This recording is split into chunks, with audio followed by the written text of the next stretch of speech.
உலகத்திலே ஆக பெரும் அறிஞன் ஒருத்தர் இருக்கான். 65,000 புத்தகம் படித்தவன். ஆசிய கண்டத்திலே மிகப்பெரிய நூலகம், தனி மனித நூலகம் இருந்தது.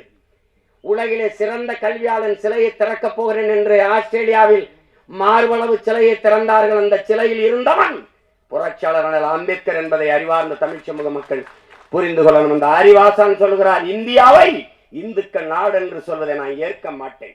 இந்த நிலப்பரப்பு முழுதும் தமிழை தாய்மொழியாக கொண்ட நாகர்கள் தான் பரவி வாழ்ந்தார்கள். என்னுடைய மூதாதைகளின் மொழி கூட தமிழ்தான் என்று ஜோதிபாசு மேற்கு வங்கத்தின் முதல்வர், ஆம் அம்பேத்கர் சொல்றதை நான் ஏற்கிறேன்.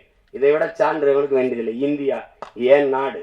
சும்மா வந்துகிட்டு இருந்த ஓரத்தில் நிறுத்திட்டா தனிநாடு தானே. என்னடே கோயில செதறாடி திங்கிற சின்ன பிள்ளை நீ? நாடு என்னது?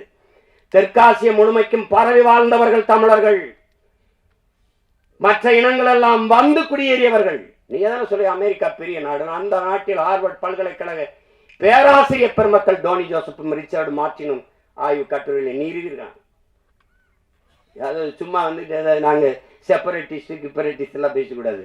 நான் நாடு கேட்கல, நீ பிரிக்கி பிரசவிக்கிற. நீ திருச்சியில வந்து வானூர்தி நிலையத்துல சமஸ்கிருதத்துல கல்வெட்டு போயிருக்க.